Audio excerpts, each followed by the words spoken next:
Today. All right, we recording. All right, you ready? Yes, sir. Damn. All right, that's Things are gonna get easy. what a way to open up the episode. Welcome back to time out. Oh, we record? Y'all, where's the bathroom? Downstairs, first floor. Pause the recording. Nah, you can go to the 14th. Yo, what a way. Welcome back to another episode of the OPA to OPM podcast. I'm your host, Dave Mill. You can find me at Railway to Success on IG and YouTube with my partners, Kale and Alex. What's going on, y'all? What's up? What's up? Another great episode with our man John right here. What it do? You can find me on Instagram at _AJTHE and the number 1. And you can find me at Shot by Kale. 1 L at the end, though. And you got like 3-4 Instagrams. You want to advertise all of them? All right, so Shot by Kale, SHOTBYKEL, and then we got evolve.bsg. That's the business joint. Come tap in. All Exactly. gems. JETTTSET. All right, what's good, man? Thank you for coming out, man. No, of course, man. I've been watching y'all for a minute, man. This is definitely a good platform, man. I Glad to be appreciate here. the love. All right, so Jonathan, let's get to know you a little bit more, man. Where you from, and how'd you get started in photography? So I'm originally born in California, Okay. but I grew up in Cleveland. And honestly, how I got into this like videography, photography space was because COVID had happened, and I was just like, I was always passionate about kind of like film and stuff like that. And so I went out and bought me a camera, and I was out there shooting little light stuff. But then then COVID really happened, and then they shut everything down, and it kind of forced me to kind of like either like sell my equipment or just to try and find a different niche in the space. Right. And I kind of just kept on pushing. And I guess went a little bit more corporate and stuff. So yeah, So is it only photography or what else do you do? I do a plethora of things. Honestly, I'm pretty much a creative as a whole. I sometimes don't like to marginalize myself as it's just like one thing, especially when you wear so many hats. Like I help produce another podcast that we're working on right now. It's called Wealth on the Water.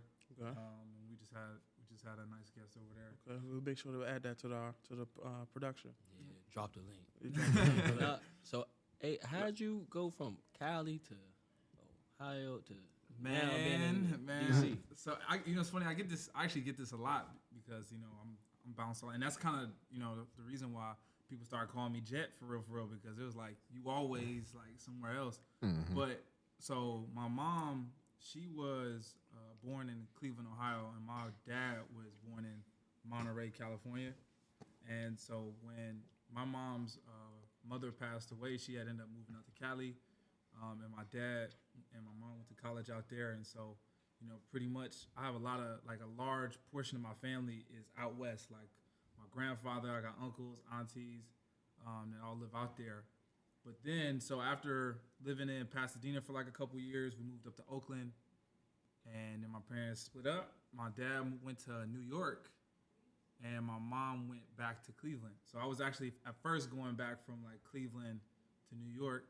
And then after, my dad was able to find like a little bit of success in this area, in the DMV area, he just came down, and then it kind of became Maryland and Ohio was like my main 2 stopping points and stuff like that. That's dope. Yeah, man, I love it out here. All these black people, man. I ain't Exactly. used to this shit, man. Where I'm from, like, Exactly. But you were saying you were saying that I didn't want to cut you off. There was a thought that you were saying about No, I forgot about it. So we can move it's on. all good. I was going to ask. I'm gonna put these on so I can just double check for sound and everything. But Okay. as far as like your projects, you got a lot of projects going on and stuff, right? Man, there's always a project going on. Always a project. So tell us about some of your most exciting projects, and then kind of lead up into like some of your up and coming projects. So probably the biggest project that I've done so far is I was shooting the Black Wealth Summit this past year, and I was able to. What's that? So Black Wealth Summit is actually it's like a big event that happens every year out in Maryland, where we have people who are experts in their field and experts, whether that be real estate, insurance, and pretty much they all come out and they speak about it, and it just allows people to kind of come and learn, and then from there we shoot the content, and then we also put it in portals for people to be able to access, as a way to kind of, let people know that there's, different ways to eat, and honestly, that's just been something that, I've been, part of that process, from the beginning, because this is like year 3, running up on year 4. So I'm just kind of glad that I've, had a chance to be a part of it, and my dad was able to kind of build it out to be real successful. So, oh no, that's amazing. Yeah. So, yeah, your father built out the entire program. So it was really just his idea, and he pretty much came with like-minded people, and got some really good sponsors, Charles Schwab, Motley Fool, and got some pretty big names to come out there. Last year we had, and last year, speaking of 2022, we had Damon John speak, and Angela Yee, she came, and 23, right? This is 22. No, 22. 22? This is 22. Oh, okay. 23 last year, we had Morris Chestnut. Oh, yeah. And we had the president of TV1, and there's somebody I'm missing right now, but it's just like a little brain fart. But wasn't Chase Bank was there? Wasn't it? There was a lot of spots. Yeah, we had sponsors from everywhere. Like when I say like it's a pretty big event, it's like a pretty big event, and I implore all of y'all to check it out if y'all haven't. So how's that translated? Like the connections that you made at those types of events, how are they translated? Because you were over in Cali doing some other work over there, right? Huge. And I feel like sometimes that like the networking piece of a lot of things goes over so many people's heads. It's mainly because it's like, everybody's going there, trying to go for the information, and of course that's what, you're supposed to be there to take notes, but it's more so to, follow up, reach out to these people. You don't know who you're standing next to. You know what I'm saying? Right. There's a lot of people who can do a lot of things around you, and honestly, that's always been just like my biggest strength is not being so heads down in a lot of things that I'm not paying attention to what's going on, or even introducing myself. Like, so I was able to, meet a lot of clients just explaining what it is that I do, figuring out what sectors of business that they do, and seeing ways that I could try and add value to what they have going on. And if I don't know, if it's something that I can't do personally, I have friends who are in the space who I could easily be like, hey, yo, like I got something for you, whatever. And it's like, it just kind of allows that system to grow, and, for people to remember you and work with you. So. Okay. I love that, bro. That's black excellence. That's Black excellence. Let me ask you this: how long have you been a photographer again? So since 2020, and it's been like coming up on like 4 years. Okay. So being a photographer is a like creative passion, but how do you monetize that and like as a business?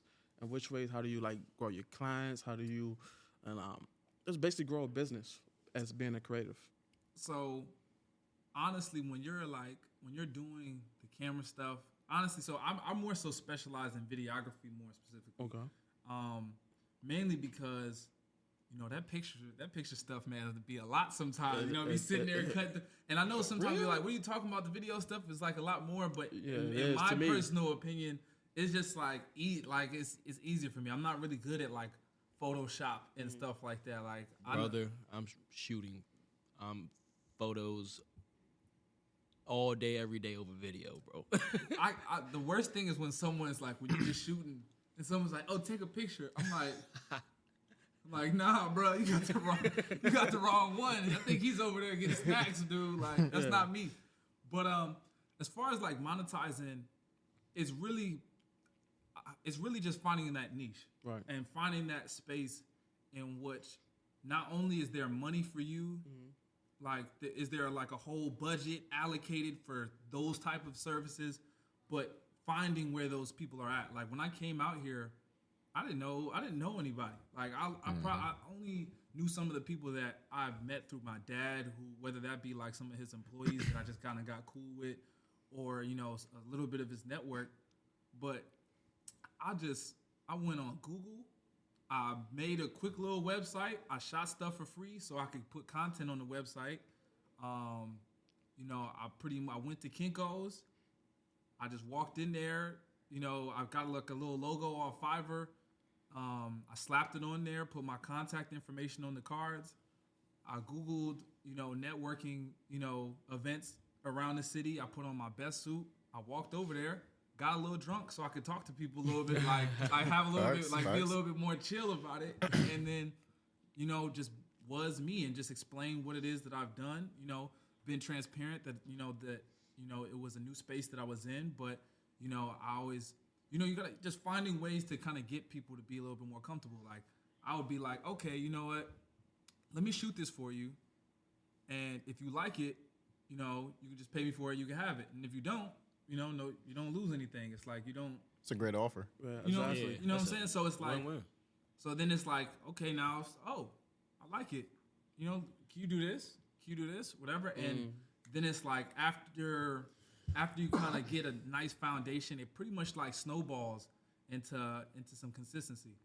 So, go ahead. I was gonna say, it's more so a comment, bro. Like just from you talking and your energy, I love that you found your niche and your market, but you remain humble. I've been in this space for almost 11 years now, and once people really get into their niche or start getting that following or like really start making money, they lose that humbleness about them, and they're more so cocky, or it's their way or their highway. Like, bro, I got people that I know that will pull up to events that we might have to dress up for. Pulling up, they'll dress however they want, smell however they want. You know what that means, yeah. You know what I'm saying? Right. So like, Yeah, Got the weed order. like, bro, I love that, like, and I truly respect that, bro. Like, big thanks. up to you, bro. Thanks, man. I mean, I wasn't always this mature, but it happens. It happens over time. When you just realize that you just want more and stuff like that. Speaking of wanting more, there's certain people that would be like, yo, like, who look at your father, right? And the things that he's accomplished and things that he's done in his life that you could literally just benefit from for the rest of your life. And it's a true testament because at the end of the day, you're still hungry, right? Yeah. Most people would be like, yo, if I had that, I'd be straight. I'd be traveling and enjoying life and stuff. And I often have this conversation with a lot of people where they're just like, once you get it or once you get to a certain status, it's like, man, I'm good. I'm gonna be chilling. I'm gonna be on the beach all the time, enjoying life and partying, yada, yada. But what do you say to that person where it's like, nah, you can't get comfortable. You still got to keep grinding no matter what you have on your side. I mean, so from my own personal experience, it's like I've seen, and I honestly, my experience has really been like one of one in the sense of, everybody is not like, everybody doesn't get born into the situation that I've been. And I've never, not acknowledged the privilege that I've kind of came from, just from having somebody who knows what's going on, like, right there, and seeing him be at a space to where, he's making, a lot of money, but it's like, it just never stops. You know what I'm saying? Like, people see what he does and thinks like, oh, like he doesn't have to do anything and he's like relaxed. But then it's like, when you're talking to him, it's like, no, like, I'm not there yet. It's kind of like, and I feel like sometimes it's in people. I think it can be built, once you kind of, get to a certain place to when your desires of the life that you want or the space that you want, pretty much outshines the space that you're currently in. Like when you look around and you have friends that are starting to excel in their spaces and their careers, and you see yourself as the person that's not really there, it's kind of like, for some people it happens at different points. It could take, seeing somebody else excel from your peers.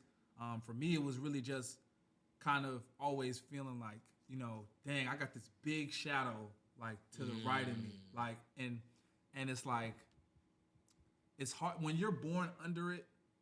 You're very much always seen under the umbrella of it, unless you do something to the same level, or if it exceeds what he's doing. And considering he was able to make so much money at such a level, it's kind of like, everybody looks at you like, all right, what you about to do? You know what I'm saying? Right. And a lot of times, I feel like sometimes that energy can push you sometimes in a negative way, because now you're almost thinking so competitively in the space of, this is what I have to be.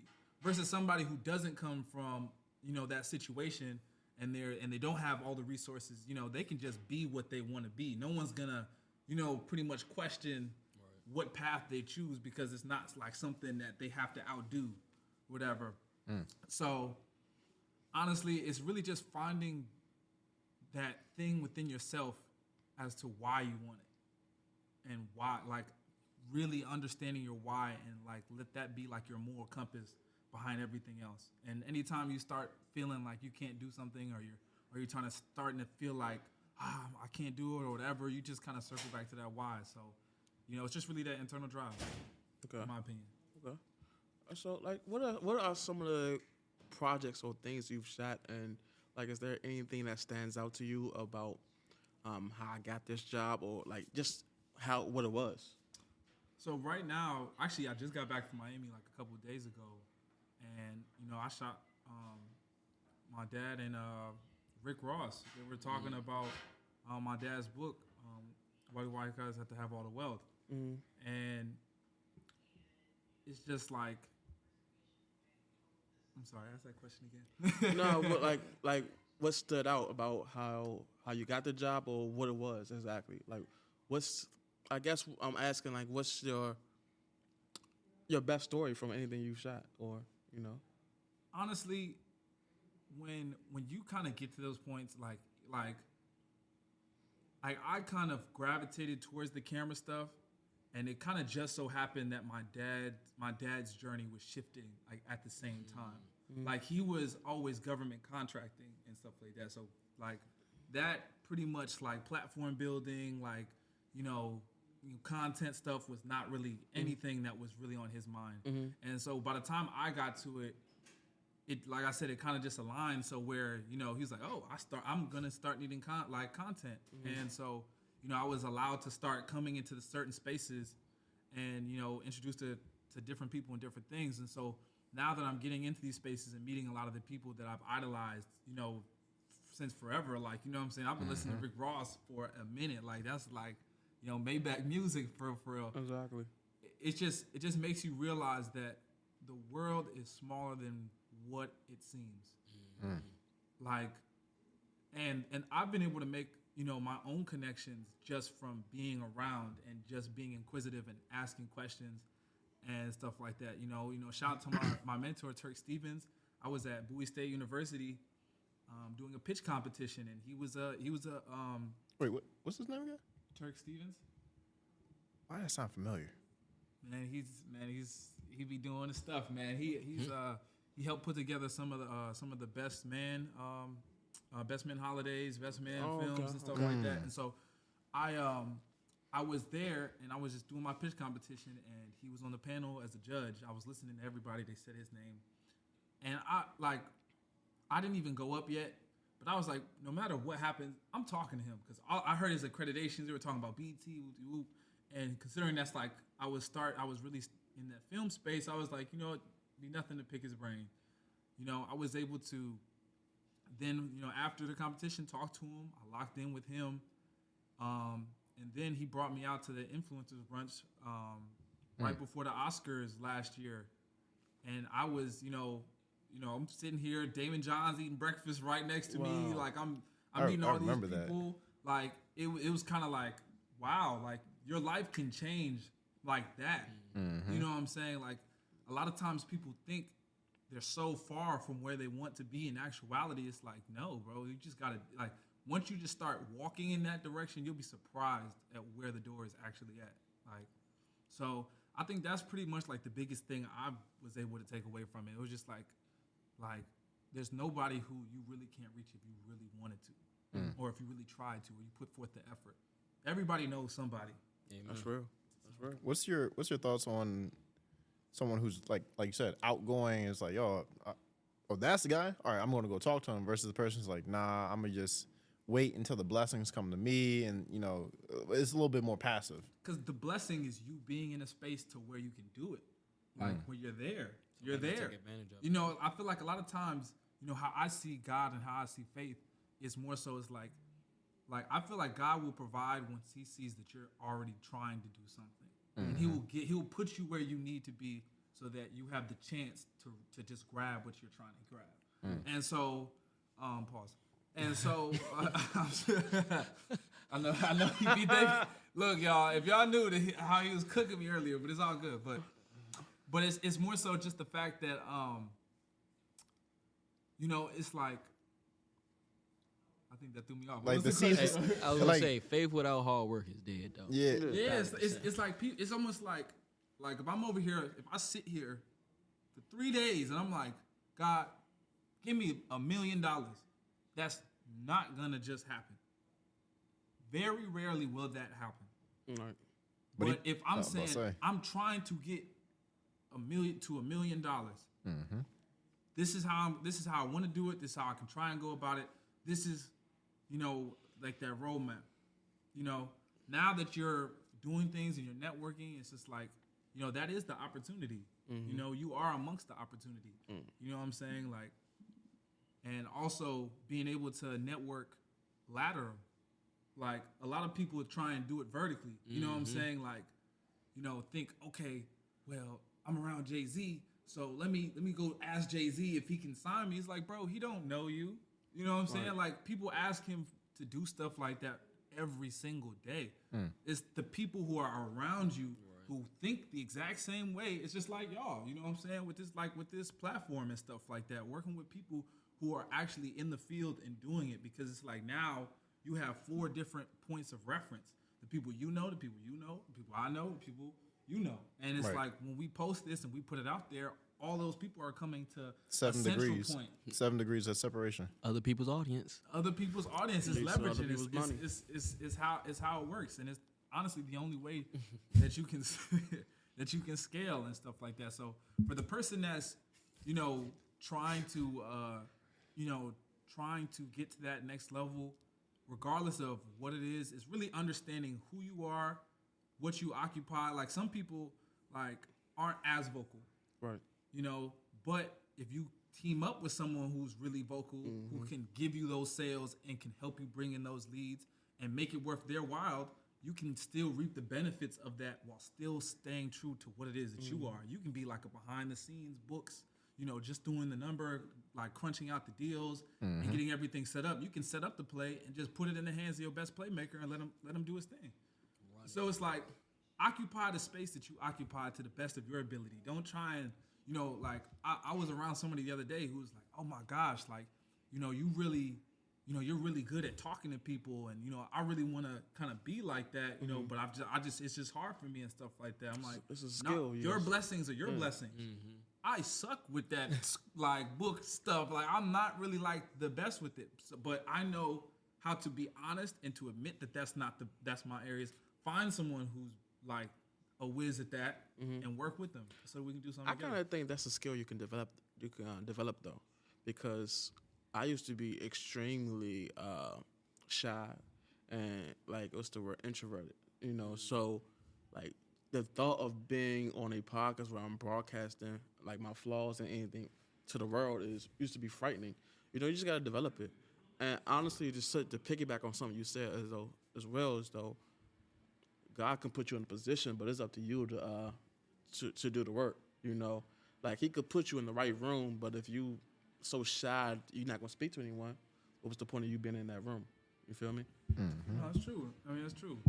I mean, it's like I said, Hold that thought one second. I'm gonna pause it. That was cool. Recording. But it's honestly, Morris Chestnut's real cool, man. He's like real humble, real down to earth.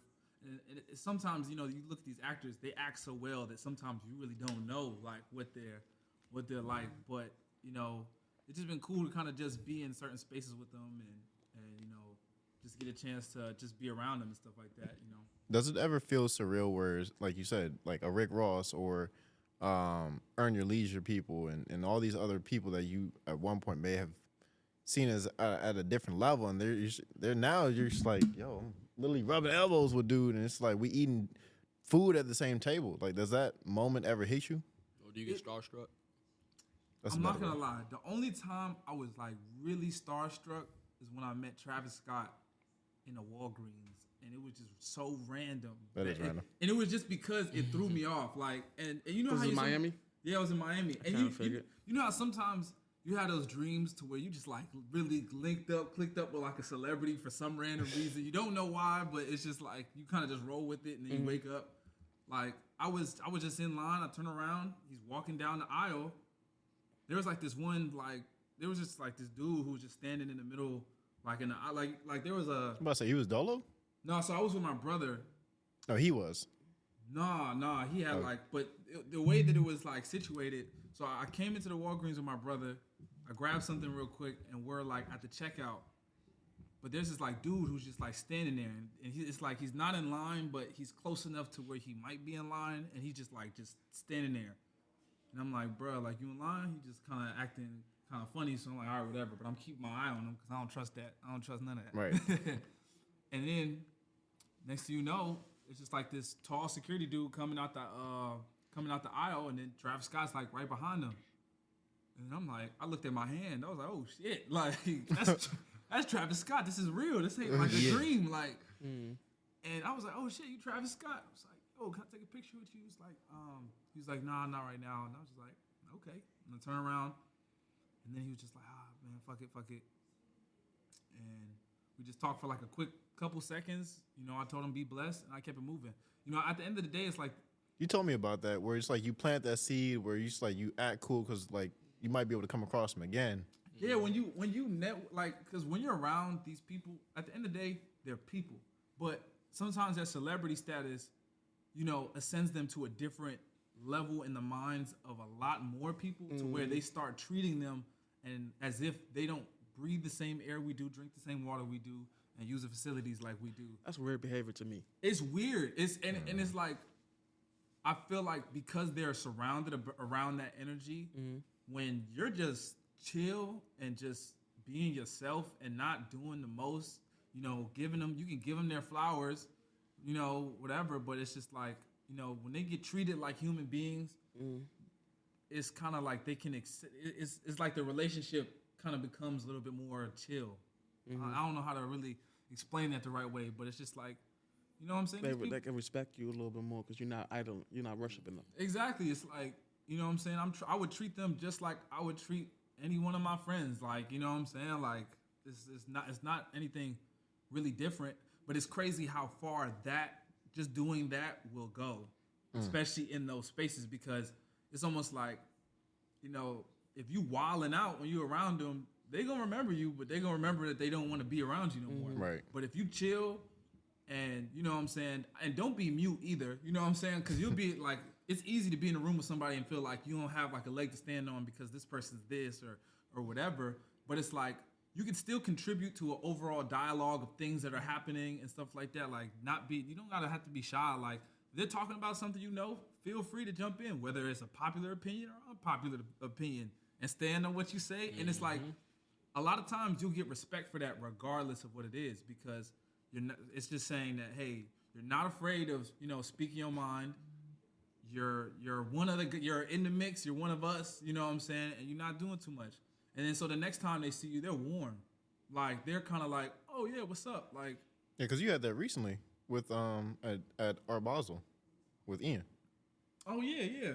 Ian Dunlap spoke at the Black Wealth Summit. I got a chance to talk with him. We were shooting like some clips for content. You know, I dapped him up, and that was it. Didn't get his phone number. Didn't get any contact information. I just kind of said what's up. Then I'm over here at I'm out in Miami. He's doing like I think he was doing like he was speaking the next day, and he was there with his business partners, and I'm just at the club with my brother, and you know, I just see him, you know, in his section, and then I'm like, yo, what's up? And it's just all love. You know, he offers me, you know, some drinks, and I'm just happy, you know, thank you. Like, I'm appreciative and stuff like that. And, you know, I was able to get his contact, and, you know, it's just, that's how relationships, you know, stem. Yeah. It's just all just natural. But, you know, shout out Ian, man. It's real dope dude. Yeah, hey, shout out to Cactus Jack gang. You know, I love y'all. I appreciate y'all like shit, fool. But I got a question, and it's cool if you're not sure yet, but coming up on 4 years, do you have an end goal, or what do you see yourself, like what heights are you, I'm not even going to say try because I'm taking that word out of my vocabulary, but what heights do you see yourself reaching? Is it like building our production team? Is it filming movies? What do you see for yourself? So honestly, like I just the real main reason I started, all jokes aside, is because I make music, and I was like, man, this camera shit's expensive, bro. Like, god damn, like I gotta drop 600, on a whoopty whoop, and so I was like, okay, let me try and figure it out, so at least I know how to do my own stuff, and I just kind of fell into it and started falling in love with it. But I'm always open. I heard this quote. I forgot who it was from, but it said, be consistent with the dream that you want, but be flexible on how you get there. And That's a gem. And doing the camera work brought me into rooms that just doing music would not have gotten me. And so it's like, right now, it's very much been more of a vessel for me than anything to connect like my main passion, which is my music stuff, and getting my music career where I want it to be, and being able to also barter and trade. You know what I'm saying? Because that's what because a lot of times, everybody wants somebody to do something for them, but it's like if you flip that script and you offer, like, if there's somebody who's really dominating a certain space and you see, okay, he might need some behind the scenes footage, whatever. It's not too much for me to do. I could just be there, shoot, whatever. And now it's like, okay, dude, this dude gave me content. Like, all right, now I'm open to hearing like whatever it is I may be speaking about. Sometimes it pans out, sometimes it doesn't, but it's just more so like, it just, it just allows you sometimes to kind of be where you're, like, be where you want to be. So as far as my end destination, I'm still figuring that out. I know I do have a love for film. I love the process. And, I have recently been getting, like, my mentor, Turk, has been trying to get me, like, around the space of more so films and stuff like that. And I'm still, seeing what things are for me, Life is all about just figuring out what you like, You don't know until you know. Keep going, bro. Just try a lot of shit until you figure out. You just try, Basically. you try a little bit of everything, and then you can come back and say, you know what? Either I really loved it and I want to go deeper into this thing, or I'm cool on it. But at least, at least like, that's something my dad always told me. It's like sometimes even just knowing that you don't want to do something saves you time. Versus kind of thinking, oh, I think I kind of want to do this, but then you never really take the step. So you always tell yourself you kind of want to do it until you actually get into the thick of it, and it's like it's not what you want it to be. And now you've just pondered something for 4 or 5 years instead of trying it, realizing it wasn't for you, and then just focus your efforts and energy somewhere else. So yeah, I'm kind of just open to the fluidity of life in that space and seeing where it takes me. It's taken me pretty far thus far. So Yeah, That's dope. That's dope. Yeah, because I was gonna say it's a lot of people that there's a lot of different conversations about that where it's just like on one side it's like, nah, stay focused, 10,000 hour rule, grind until it breaks or you break, and the other side is like, nah, just be open and move like water. Like, understand that there's going to be opportunities that come on the side because of this thing that you're in that are now going to take you a little bit further or take you in a different direction than you thought. Because like, did you think that you would be in the position that you're in now, like 5 years ago? honestly, no. 5 years ago, Or even when you first started, like when you first picked up the camera, or even figured out that you might have been good at it. when I picked up the camera, I was like, this is all for me. Like, I didn't really think about doing it really much for anybody else until I started kind of thinking like, wait a minute. Like, it's just my hustler's ambition was like, I could do it. I could make some money off of this thing. But nah, I mean, I feel like a lot of times people have an expectation for where they think their life is supposed to go. Mm-hmm. And it's like, you don't know. You can just only chase the things that you want to chase, and they will bring you to whatever's supposed to be meant for you.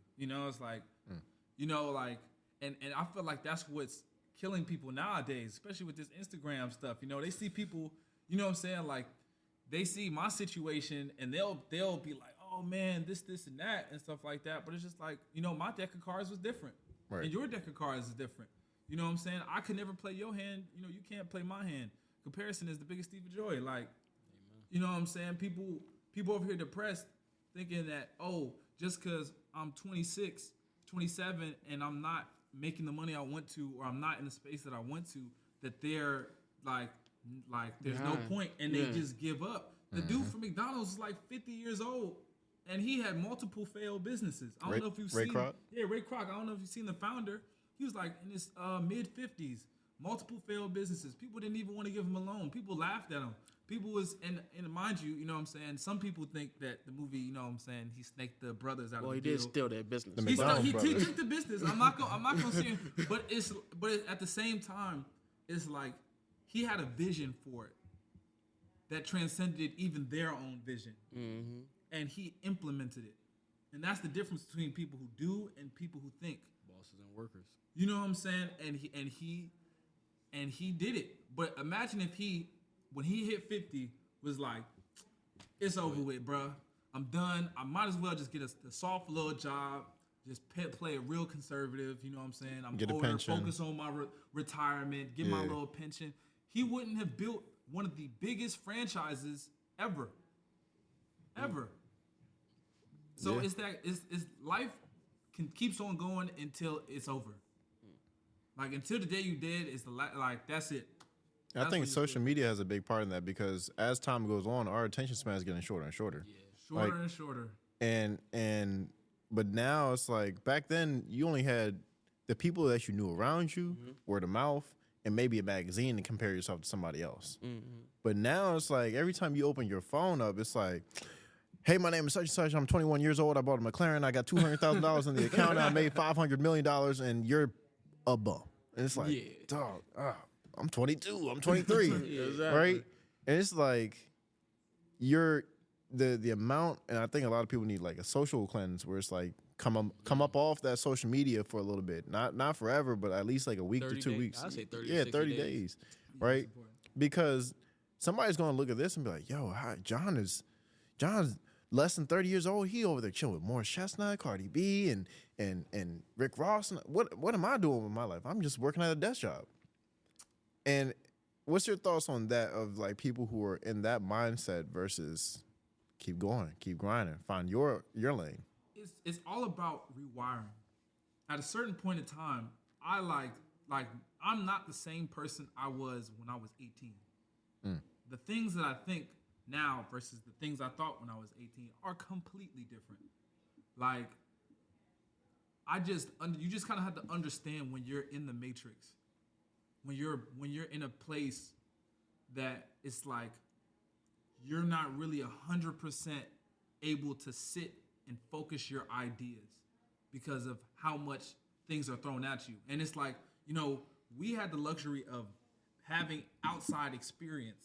Before, like, iPhone, everybody had an iPhone. Like, I vividly remember pulling it, like, if I wanted to see what was going on, I couldn't just, like, you know, like, I couldn't just be on just Instagram and just seeing that, oh, everybody here right now, bet, like, pull up. It's like, nah, bro, I got on my bike, I rode over there, I checked it out, see if it was going. If it wasn't, I just went back home. Like, you know what I'm saying? And I do believe that cleanse that you're talking about is important, like, because, like I said, that's the stuff that you're consuming too much instead of being able to produce. You know what I'm saying? I feel like we get so, like, marketers are doing a great job. Like, advertisements are doing a great job. Analytics have changed the game. People can reach you just off the stuff you search on your phone. They don't have, like, before it was almost like, okay, if you like basketball, you know, you're going to a sporting goods store, all right, we're going to try and reach him where he's going or where he's trying to be, whether that be more traditional with billboards and, like, posters and stuff like that. They kind of more so, you know, it wasn't as fine-tuned as now. Like, they could see I just bought, you know, like, maybe this podcast mic. And they'd be like, you want a camera too? You want a microphone? So it keeps you sometimes in a space of just consumerism. And the people who really separate are producers. Whether it's producers of services, producer of goods. They're people who are able to offer the public something to make their lives easier or more efficient. And sometimes it's so hard to figure that out and to figure out what space you can occupy because you're in the middle of it. You know, you're being sold all the time. So I do think taking that step back, and like for me, you know, I had to really just step away, write down on a piece of paper. I was like, what am I good at? What can I do well? What do I suck at? Like what can I get better at that I'm kind of in the middle with? And now that I started understanding these things, then I was like, okay, what industries will this benefit? Like, where can I put this skill set, and how can I make this work for me? And I realized, okay, I'm pretty good at sales. I'm good at talking to people. I got a job at Zales and stuff like that when I was like 18. Man, we was selling wedding rings. It was like me and my friend, man. They left us in the store, man. We were doing our thing for a little bit. But it's just more so just taking a step away from all the noise and just really becoming more so. I say more so becoming one with self. I was literally, bro, we might be here, bro, because I was literally just about to say, it seems like you know you. And I think that's the problem with social media, or people being addicted to social media. They don't really know who they are, and they don't really take the time to do self-reflection. Like, for example, I got a couple of friends that are, I don't want to say afraid, but it's hard for them to just be by themselves. They always have to be around people or get other people's opinions and things of that nature. So, like, it really seems like you figured out who you are more than anything. Honestly, I've always, like, so I got 2 sisters, I got 3 brothers, and then there's me. I'm the youngest. And I was alone like a lot of times, mainly because it's like there's moves that you just can't go to. My brother, like my two of my brothers are identical twins, so like they always had each other and, you know, whatever, and they was always kind of doing their own moves. Not to say that they like ever excluded me from nothing, but you know, when they driving and stuff like that, you know, doing 2-mans, you know, I can't go. You know, I'm just like a little, you know, whatever. But, you know, it just forced me to be in a lot of spaces when I was by myself. And me personally, have always been a person who focused on my mental and my spiritual growth first. Because it's like, it doesn't matter what you do, where you go, you're going to crash out if you don't know at the end of the day, like, what's for you and what's not for you. And being honest with yourself. I used to be real shy, like in the sense of, I was always outgoing in the sense of, like, once I'm turned up, like, I'm doing what I'm doing. But it was like, whenever it came to things that I cared about, like, I noticed I was always shying away from the light. And do you think that not going to that light and talking to those people in those rooms and those demographics made you miss out on money by chance? I feel like everything happens as it's supposed to. I don't allow myself to think, what if, for real, like, because now I feel like you can't kind of get to playing to scenarios that you can't alter, and it's just like self-torture. Like, it's almost like I could. Oh, if I would have invested in crypto when crypto came out, I would have been up. If I sold after, you know, whoop. It's like, but I didn't, so I can't. Can't change, so now can't change what? the past. You know what I'm Exactly. saying? Like, people live so much in yesterday, it affects their tomorrow. Like, people don't know, like people, like, it's almost like, and it's funny, I had this conversation with my friend, like, today. It's like, I don't deal with people who are problem emphasizers. Like, it's almost like if we in the car and I just drove over some glass because I was looking out the window to the left because I just seen something cool, and, you know, the tires bust, and now we on the side of the road, and you over here in my ear, you should have been looking at whoop, whatever. It's like, bro, it happened. What are we gonna do about this tire? What are we gonna do about this tire, bro? Because by the time you get the new tire on there, you get it fixed, you get to where you're going. By the time that process over with, it's actually kind of funny at that point. You can laugh at it, Right. but it's like some people just don't know how to just get up of either other people or themselves. Like, and I just always gave myself space to be a human being and gave myself room for error and Grace. mistakes. And you know, I used to be really hard on myself about like things that I did, but I was like, you know what, bro? Everybody has messed up, bro. And at the end of the day, anything that I do, any energy or anything that I put forward, like respectfully, when I'm gone, nobody's ideas or thoughts about what I was doing will have ever fucking mattered. Like, no one's gonna know what the people were thinking about the thing I was doing. They just know what I did. Right. They know what exists. What did you contribute to this little piece of time of life that you have? And that's all that matters. Anything else is just like nothing. So, like, after I started really adopting that, and like I said, I didn't start thinking like that until I was like 21, 22. Like, bro, like, any person who has anything to say about what I'm going, they're gonna be gone too. So it's like, why even fixate on it? You know, let me build something to where other people, I can help other people. That's all I've ever cared about. No, that's your alignment. Oh, my bad. Go ahead. go ahead. I was about to say your alignment is insane, bro. Because even like going back to the Zales thing, like, you know, you say you was shy.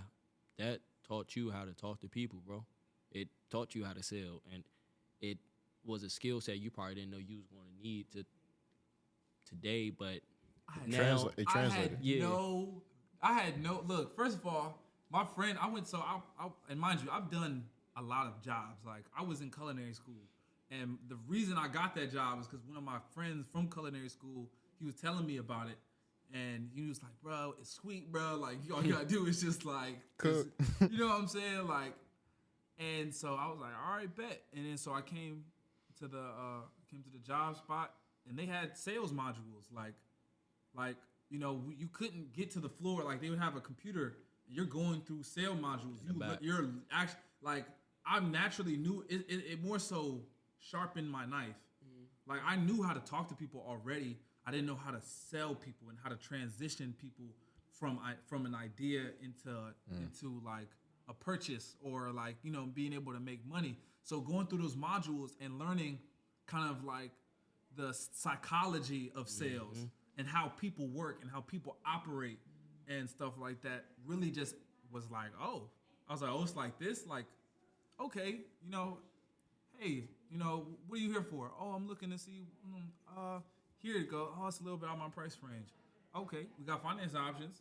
You know what I'm saying? There's always another place to take it. There's no such thing as a hard no. And even if a hard no can sometimes come back to be a yes later. No doesn't mean no. It just means not right now. Not right now sometimes. And you have to be okay with that. And you got to just be like, you know, well, you know, whenever you're ready to come back, here's my card, whatever. And then following up. Just reaching out, like, you know, like, honestly, a lot of the connections I have, if it's I put down their birthday and any major holiday, I text them.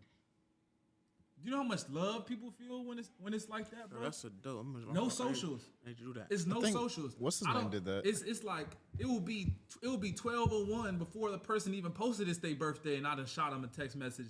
Hey, happy birthday, bro. Hope you're doing good. Hope your family's doing good. Much love. Guess what? When it's time to buy that diamond, who they coming to? The person who remembered their birthday. They ain't going to Joe Smo just try to sell them in like 5 minutes. You know what I'm saying? It's about relationships. So when you reach out to those people and you start, like you said, reaching out to them about like a holiday or a birthday or something like that, and you're interacting with all these different people, and like you said, 7 degrees of separation, ultimately that could lead to a bigger deal, right? Lead to a bigger deal. Like, you know, I can't tell you how many times I done sold somebody something and they then came back with 2-3 people talking about, look, bruh, this is my dude John. He gonna get you right. Whatever you need, just get his contact, bruh. You know, whatever. You know, he's gonna take care of you. Right. You know, people look out for people who they like, bruh. You know what I'm saying? I am not the most. Look, I want all y'all to know this. I am not the best videographer alive. You know what I'm saying? Do I believe that myself? Yes, I do. As you should. As I should always. But at the same time, technical wise and stuff like that, I know that, and there's always room for growth no matter who you are or where you are. But it's like, it's my ability to connect with people and to know and to help them find their solutions. We got in people with today's solutions, bro. And that's how you turn OPA into OPM. Thank you for another episode. No, actually, let's do one more. I want to do one more question. That was a perfect. Yeah. That was a perfect ending. My fault. I had to line that joint up. I know, right? I ain't want to step on that, but I gotta ask because Go ahead. I want to give him an opportunity. So, you say you want a roadmap, like your path. So, what's the roadmap for the next 5, 10, 15 years? And where, like he touched on it, like what's next, and where are you going? If I do what I'm supposed to do, y'all gonna see it. Damn. And where can they find you? Again. They can find me on Instagram at JetSetWest, JETTSETWEST. Okay. Website, anything like that? All my links is on there. You can pretty much find. That's all you need to know. That's it. I bet. You know where to find them. Thank you Follow for my guy. thank You know where to checking out find 'em. another episode. Peace. Thank y'all for having me.